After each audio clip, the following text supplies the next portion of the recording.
Welcome, guys, to a third edition of the TRM podcast show. We have two literally rock stars, turbo engines, steam engine on the call today, who are like, my co-host, Miss Filer herself, Mr. I called you Mr. Jamie, Miss Mentor herself. Might want to start the recording again once people see me so that they don't make that mistake too. They think I'm Jamie. And we have Rockstar Ross from the UK. We love Ross. He was on our first episode of the TRM show, and that episode obviously was like a kickoff to just greatness. So Jamie and I and Ross will be kicking you guys off with some great stuff on the sales success model of TRM. And we're here to have some fun with you guys and drop some bombs and just share and give you guys some value. What do you guys figure? Love it. Besides Mr. Jamie, besides Mr. Right? That'll be our bloopers of the day. Team, how are you guys both doing? I'm very well, thank you, Matt. Very well indeed. Sales is one of my favorite parts of this whole process, so I'm excited to drop some value bombs in this one today. Jamie, how you doing, champ? I'm well. I like the emotional side of the selling, not so much the practical side. So I think Ross and I complement each other really well on that.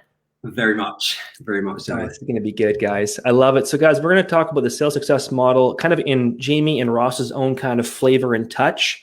And basically the 6 levels we talk about in TRM.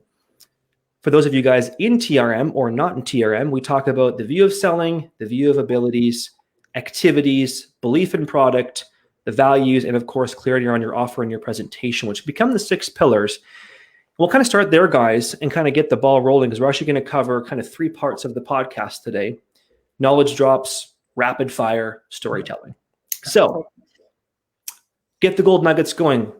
Jamie, what do you figure? Where do you want to get this ball rolling at? Probably the foundation, the view of selling, view of abilities, because I think specifically the TRM sales success model flips sales on its head. Because everyone is expecting the script that helps you make $10,000 a day. People want the secret to the funnel that will help you make, $1,000 a day.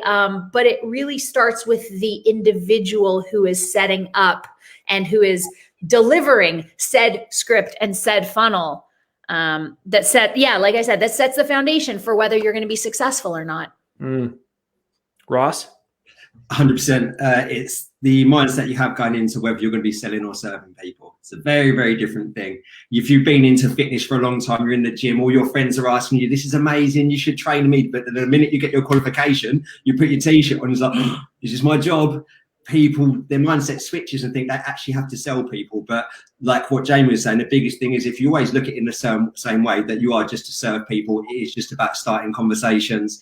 And if those conversations click, you can then get on and it is just going to be a conversation. You shouldn't have to worry about making a sale. And I think that's the foundation of all of this. That's so true. I think one part for me I would definitely share is the offer, or on the clarity in the offer, is most trainers and coaches out there obviously don't really have like a core offer or even know their offer off by heart. So I think one part that we talk about a lot and I share a lot is that knowing your presentation inside and out, knowing exactly what your value prop actually is, and actually doing it in a clear, concise way. Yep. 100%. I had a sales call this morning actually, and somebody said, I took a look at the website and I saw your 3 offers. Is there anything that isn't on your website? And I said, why would I put down anything that wasn't on my website? Why would I have something in my back pocket that I'm saving? My clarity is there. It is established. If you want to talk about it, we can. But if one of those 3 things don't apply to you, then I don't think I'm your trainer. What do you both think is, out of the 6 levels, from your experience, are some of the most important things you guys have learned or think are very important, relevant to those 6 pillars from your own experiences, guys? For me, because when I first started as a personal trainer, it's all about belief in myself, belief in what I'm doing. You are literally walking around a gym having conversation. As my business has grown and I've gone more into the online element of it, you don't see people physically, therefore it gets more into the activity element of what we're talking about, the things you do on a daily basis. how you reach out to people, how you show up, the messaging and things that you have. So it is in order. It is a ladder that you have to step up one at a time, like Jamie said about the belief. But then after that, once you have the belief in yourself and you're confident to offer, you must have a time and a structure and put it in. I know this is a podcast, people might see this, but you must structure time in order to do sales. Not to be a salesperson, but to start conversations and make sure you're constantly growing your business, because it's very easy to fall into the trap that I've got my 5 clients, I'll dedicate all of my time to those people. And then if you're not focusing on getting more people in the door, you have to cultivate those activities, which is super important. Amazing point, Ross. I love that. Jamie? And he tied it into activities. For me, it would be, especially when you have a heart-centered or a people-centric business, it's not, I don't know how to say this, but it's not necessarily letting somebody else's circumstances devalue your worth. If my lowest ticket offer is $199 and somebody lost their job 6 months ago, but still decided to hop off a sales call, I cannot go down to $100, because that, even though my heart breaks for that person, especially given that they still want to work with me despite being unemployed for 6 months, I'm going to start thinking of myself as a $100 trainer. And that is going to create such incongruence and an inauthentic way of me relating to that person going forward that I can't afford to only charge $100 emotionally. I could not agree more. Super important. It's super important, because if you go in there and you are going to have tough conversations with people are going to come to you. They're going to give you, they're going to be so honest with you. They're going to share things with you when you've just met them that they won't share with anyone else. They're very vulnerable. A lot of people really need the solution that you have. But if they're not in a financial position to buy it, you have to be really aware that you can go into the sale and release all of the emotion attached to someone saying yes. You have to be okay with them being the right person at the right time, but still maybe not just trust you enough. And this is where the negotiation happens. And we've all done it, all 3 of us on there. Everyone who's watching this has done it at some point. But you have to be able to step away and understand that if we're talking about the sales process as a journey, it starts from the first time they reach out, the actual call that you have, the minute they say no, and then you nurture them and you follow them up, and all the other stuff we're going to talk about. It's just one little step in the journey, but you have to remove the emotional attachment as much as you possibly can. Yeah. Yep. 100%. It really comes down to building trust. And that process might take more than 1 call. It might take 5 calls. It might take 5 touch points. It might take 25 touch points. It's funny. I actually had a person I haven't spoken to in 6 years, back in the INBF days, email me yesterday about, it gave me like literally this long of an email. It was so freaking long. And I was like, wow, like he's been following me for 6 years. He moved from the INBF. He's like, dude, I've been following your content for 6 years. And I want to go on a call with you like now, like let's talk coaching. I've been following this coach. And I'm like, isn't that funny how the sales process can happen? Like, as long as you keep delivering value, adding value, building a relationship, and just do it genuinely, authentically. Look, you don't know who's watching at the end of the day. You don't. Cool. Question, how long did it take for you to get Jamie on board, Matt? How long was that? Oh my gosh, I met you 4 years ago, Jamie, at Super League in Vegas, right, Jamie? Yeah. You know, we built a friendship. It was like a complete kickoff when I first met you. There was like, we sat down at lunch together. We trained together. We were buds together. We were in the ring doing stuff together with Dave. Was it Dave? Yeah. Yeah, with Dave. Dave was trying to like beat us, and you beat him. And it was so funny. Well, that was a joke, obviously, but it was good. You know.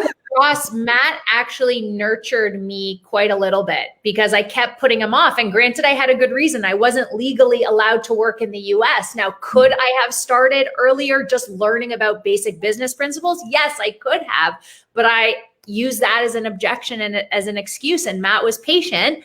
So the second I did get my green card and was allowed to work, I reached out to him first and said, now I'm ready, Matt. Now you can have my money. Let's do it. And the beautiful thing about that was it wasn't the position that Jamie was in. It was the way that Matt handled that situation. You are going to get every single spectrum of excuse from people about why they can't do it now. And whether that's actually true or not, they're going to tell you from the emotions that they have. But the one thing you can't do is put your emotions into it. But like, oh, they completely blow me off. Matt had done that for 2 years. The sales cycle that we have been researching into is about 9 months. Like a sales cycle. There's ways of bringing these things down. But if that's a 9-month period and you've reached out to someone on social media, you book them onto a call and it's 24 hours later, you must be able to see that and think, well, like, I can't beat myself up if I don't. The amount of people that you're going to get, and people are going to come on and be like, you know what, I've been following you for 2 years. That you never commented on one of my posts. You never once liked one post on there, but they're in there lurking. The point is, it's this is why this process that we teach in TRM is so good, because it is a process. It's a belief, and it's activities, and obviously we're going to get onto core values and clarity and stuff as well. But that was a perfect example. Matt getting Jamie on board. It's 2 years that was. Yeah. I wanted Jamie, trust me. Yeah. And if you have that mindset that everyone who comes on board is important, they are the right people that you want, you can see the potential in everyone, then you just have to put a very specific process in place to be able to cultivate those relationships. I'm going to be direct on this next point, just because I want to share it. It's kind of valid towards this, is that what I've probably learned the most is don't rush the sales process. And I've learned that when you can have patience when you're trying to help serve somebody, for example, Jamie took 2 years, right? Ross, even with you, I met Emily first. Yeah. I had over an hour call with her. Yeah.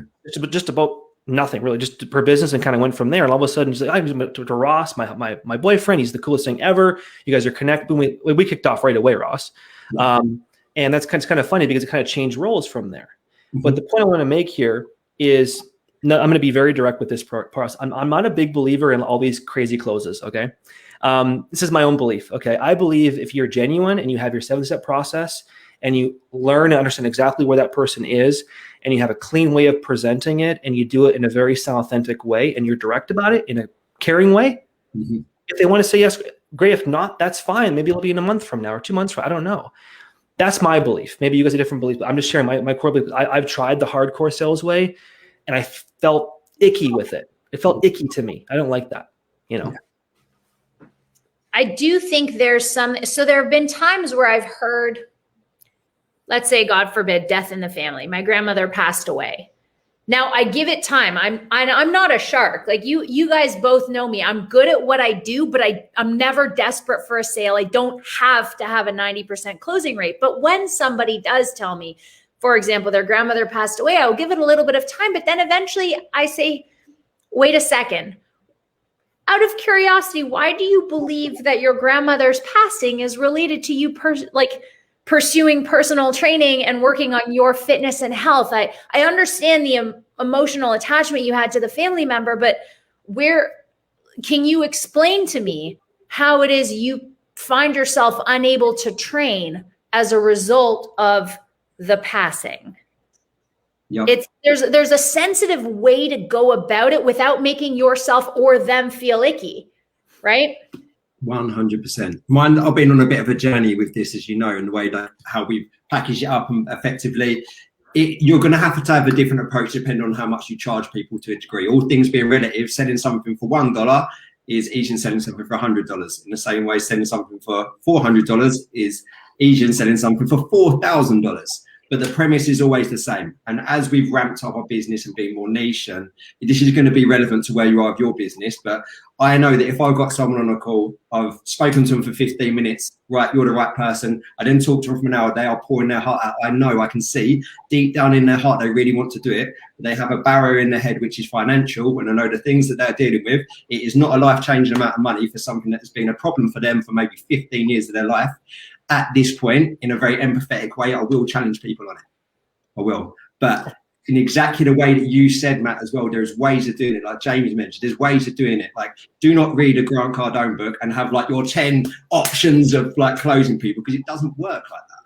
But being open and honest, and what I'll do is you just repeat it back to you. So let's say, okay, so you're saying you're 100% not sure, but 10 minutes ago you said that this has been bothering you for ages. You have to put the lights off when you're sleeping with your partner. You're worried about losing your job, but now all of a sudden this isn't an important thing. And I think you have the right to do those things depending on where you are, how comfortable you are in that conversation, and how invested those people are. That's my belief. I think that's very relevant to the values column of the sales success model, because our value is impacting and helping, not selling. So we try to help people overcome their own objections for their own sake, not for ours. We don't need the money. We need to help. So that, what you just said, Ross, speaks to the value of impacting, serving, and helping. Yep. I want to use this terminology, guys. It kind of leads into this last point, is that I don't believe in manipulation. I believe in positive persuasion that serves somebody towards bettering their life. Because if a coach comes to us, like, or maybe someone who wants to improve their health and fitness, and they're using the money objection, but their health is on the line. If you don't change your health, this could dramatically affect your children. You're like, this is more than money now, right? It's about a life change. Yep. And when a coach comes to TRM and they're struggling, listen, and they got 2 kids, and I get money's the issue, but do you want to keep struggling for 2 more years, or do you want to change it around and give an abundance opportunity for your family and your children, right? Yep. And that's where it comes into. So I'm kind of getting a little passionate, but that's just for sharing my 2 cents. This is why this is such a good conversation. It is an emotional thing. As you can appreciate, Matt, when you're talking to people about business coaching, you're talking about you can invest this amount of money and get this amount of money back. It is a more of a logical decision. But when you're talking to someone, you can overcome this thing that has been the stumbling block for your whole life. It's an emotional thing with a logical kind of money attachment. It's hard, and you do need to overcome these things. But again, it comes from empathy. Like you said about, it's not about a manipulation. I say it's about activation. I'm here to activate you. I need to light a fire underneath you. You can see the potential that you have. And yeah, really interesting. That's why it's good that Jamie said we're kind of coming on to core values, because if the value that you're giving people is something of very, very high value, because you're very, very niche, we only help a very specific type of woman with a very specific type of problem that's been going on for a long time, there has to be an investment in there, in the same way that if we are selling something that was super niche, but it was only $100, I could sell it because I'm going to blow these people's minds, but I would resent that because I've undersold myself in the same way. And then we're talking about a sweet spot, aren't we? The amount of impact that you want to have, making sure it's financially supporting your business, so everything's congruent, and it will come across that when you're pitching whatever amount of money that's going to be, you feel happy about it, they feel they're like they're in a safe space. It's an important thing, which is core values. I want to share a really short, small story, okay? I was watching a Netflix thing called Vacation Rentals on Netflix. It was almost like all these big vacations. Oh, I've seen that, yeah. You watched that one? And we're watching the Island one, right? Me and Jen and the kids. And I was getting all inspired because I watched the Island one, and they were sharing the luxury, island. It's called Royal Island, somewhere like Barbados, right? It's $15,000 a night to stay at this island, but basically it's private, and you only have 80 people that are allowed to go there. And I says, I want that to be a freaking place for a mastermind. Mm-hmm. And it's funny because, I kind of said, I said to myself, listen, like, we can either look at making a move. Like, for example, we're planning on going to Grand Cayman and living there someday. Yeah. And I want to put that back to sales for a second, because you can either, most people, like I have this problem, say to ourselves, wait till we have money. I'm like, listen, we already have money. It's more making the decision to do the darn thing, whether it's going to be transforming your health, losing the 30 pounds, or getting help for your business, or maybe it's moving to a different place and figuring it out. And everything usually falls into place anyway at the end of the day, And I realize that when that decision is made and it's almost like a stretch for you, it's like things that happen between A and B just evolve in a very powerful way. Like, it makes you grow as a human being. When I first hired Aaron, I was shitting my pants. Excuse me for saying my French. I was like, oh my gosh, how is it going to work? 2.5 years later, I'm like, the best thing in the world, right? But I had to grow to evolve that. When Aaron, Gene, when you started being a mentor, Ross, when you probably had to hire that person for AF coaching, right? All these things, I'm going off track. I'm going to pull it back. You're not at all, and it's an important thing. But the biggest thing that comes out of it, decision's only hard until you've made it. Okay, 100%. All those things. So it's our job to activate these people in it. Number one, make sure that you understand 100% what it is they actually need. So what you're going to sell them is going to get the result that you want. And then number two, get them across the line if they're the right person or to do it. In the same way that if they're not the right person, you should 100% refer them off to someone else, because you have to have the right people in the right places to get the right result. I love that. Rapid fire. Yep. One round of rapid fire. Okay. So let's kind of look at the model. Think of the model for 1 second, guys. And let's think of what would be like a tactic you want to share from the model that you think is relevant for the listeners. Jamie. Tactic from the the activities. Yeah. The activities for sure, because sometimes you're going to need to fake it till you make it. So at least reaching out to everybody that follows you on Instagram, or starting a Facebook group and inviting your entire database to it, is a way for you to get started while you get your mind around the idea of selling. Beautiful. I'm going to just jump on the back of that, and I call that digging a well before you're thirsty. Spend a bit of time making sure you have everything you need so you can reach out to them. And the next thing is to get a proof of concept. Understand that there's been many mistakes made in my business where I create something that I think people want without asking them, and realize that I can't sell it to anyone. So once you've got your well and you've got all the people in there, say, look, I'm creating a program for high performance women to drop a dress size. Do you mind if I ask you a few questions to see if you would like it? And then if 10 people said, yes, I would like it, go ahead and make that program. But don't do it the other way around. So dig a well before you're thirsty and ask them specifically what they want. Be niche. Sales happens in all areas of your life. Yes. That's mine. Everything's a negotiation. Yeah. Find products that complement your service, because sometimes people may not always purchase the service you're offering, but I've sold almost as many people on just First Form protein and their foundational health products than I have on personal training. Amen to that. Make time to make sales. Again, you have time dedicated as a PT to go and train people. Just important, make time in your diary to reach out, nurture people, put people into a Facebook group, start 5 conversations, follow up the 5 conversations that you had yesterday, chase people up for calls. These things are super important. Just as much time, I would say it should be a 50-50. Ask the question, what is your positive view of selling? And then answer it. Yes. And that's the rapid fire, guys. Now, storytelling to finish off our call. Who would like to share a wonderful story with us about their experience in selling in their years, from maybe they had a struggle or it was a lesson they learned and they want to share? I'll go because it's short. I had 2 people towards the beginning of the year when I was trying really hard to maximize the January, February New Year's resolutioners, and I hounded these people. Like Matt, you mentioned 25 touch points at the beginning of the call. I 100% did 25 touch points. And as a result, one of them called me a shark, and one of them, I don't even remember the adjective they used. It was not pleasant, but they knew that it made sense and they signed on, and they both bought my silver package. That's not the end of the story. Never heard from them again.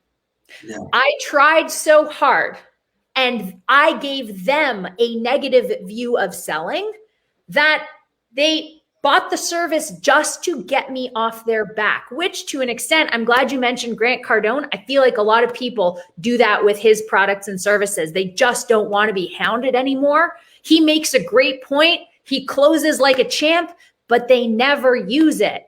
And like Ross keeps emphasizing, what good is your business if you have people who don't want you or like you? So that was the last time I ever put pressure on somebody to buy, because I realized that even though I made the sale, I didn't develop a relationship. They weren't actually my clients. They were just people who gave me money. Jaime Filer, that's so good. Brings me perfectly onto my one. Transitioning, I've been in a process of creating a lot more value and then obviously expecting more in return. So we're going up and up. The price that we're charging for a program goes up. And as you do that, you go from closing 10 out of 10 to 8 out of 10 to 6 and 4. It's just going to happen because you're not going to have 100 out of 100 people who can afford that kind of bracket. And then, but the flaw that I had in this is that I still had the mindset that I should be closing all these people. I start questioning what I'm doing. I start panicking, freaking out, questioning all the prices and everything. And I got this one great bit of advice is that, again, like James said, it is a relationship. I'm starting the relationship with someone by getting them to literally empty their soul to me on a call, and then I charge them a price and they don't trust me yet. So now it's a nurture process. I know that sales call is one very important but very small part of the process that we have, because then it's a Facebook group. Do not ever, ever, ever let someone come off a call feeling like it was a negative process. Like, you know what, I understand where you are. This has been quite an intense call. You secured the right product, just the wrong time, which is fine.